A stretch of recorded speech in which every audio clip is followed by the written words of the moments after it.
Hello all. So as a mechanic, I've been asked many times, how long can you drive with an Evap system leak? And so I thought I'd make a quick video on it and give you a breakdown of what's going on and how long you can drive. And one of the things is that when you have an Evap leak, it's not an engine problem, it's an emissions problem. So the vehicle very much probably is going to keep on driving for a long period of time, and you probably won't have no issues with the engine or driving around. And I've seen many people drive vehicles with emission leaks for years, as long as they don't have an emissions test. If you have an emissions test, then you're going to have to get it fixed because obviously you're not going to be able to pass emissions. If you live in an area that doesn't require emissions, then you can drive around with this code or these codes for long periods of time and never have no issues. Now, one thing I would mention is that I don't recommend this, obviously. I think, fixing an Evap leak is usually a pretty straightforward and simple problem. And I especially don't recommend this if you smell any gas vapors coming into the car, because the Evap system is meant to control the gas vapors and to get them sent back into the engine to get burnt off so they don't escape into the atmosphere. So if the gas vapors are leaking into the car, then that could potentially be a health hazard. So I would not recommend this. But for people who ask me, yeah, I've seen them driving for, 1, 2, 3 years with this code and they don't get it fixed because they don't have an emissions test. Now, if you do have an emissions test coming up, you're going to have to get it fixed, obviously. And I'm just going to give you a real quick breakdown on a Honda Evap system and how you could probably fix it and get rid of the issue. And so when you get an Evap system leak, the first thing you want to go check is the gas cap. The gas cap is a part of the Evap system, since the whole system needs to go into a slight vacuum so the vapors can get fed back into the engine and get burnt off. So if the gas cap is not sealing, the little seal that goes around it, or is not locking into place all the way, then it can be an issue. And that's the most common problem with the Evap system leaks and these kind of things, is the gas cap. So the first thing is go check the gas cap. You might just have an issue with it and it might clear up and the code might clear up and go away.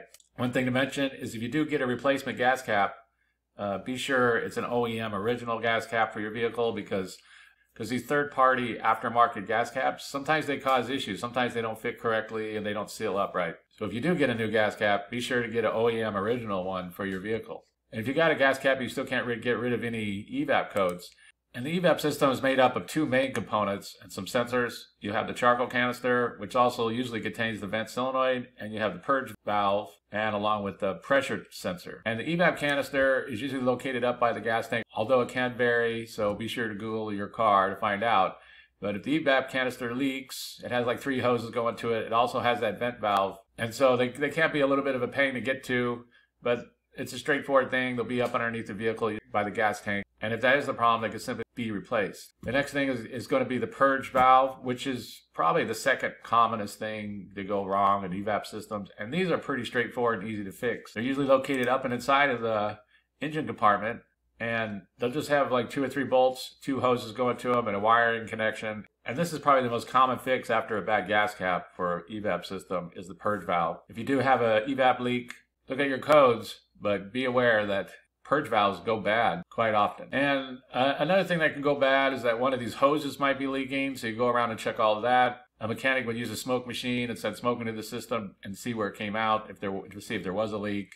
But you likely won't have that. So you could go around and check all the hoses and be sure that there's no leak going on. And so that usually will solve the problem of most Evap systems. That if you check the gas cap, you check the charcoal canister and vent solenoid, which is usually on it, and the purge valve, and then you check for any leak. That's usually one of the causes, like 90% of the time.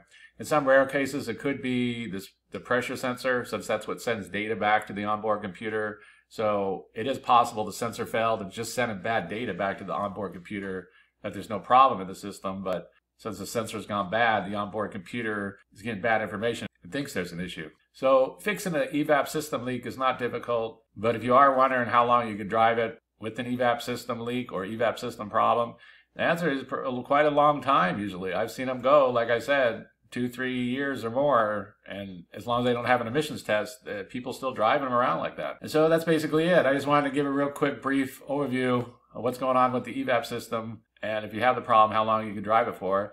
If you have anything to add, please comment down below. If you have any questions, ask me and I'll try to answer them. If this video helps you, please click like, please click subscribe, and have a good day.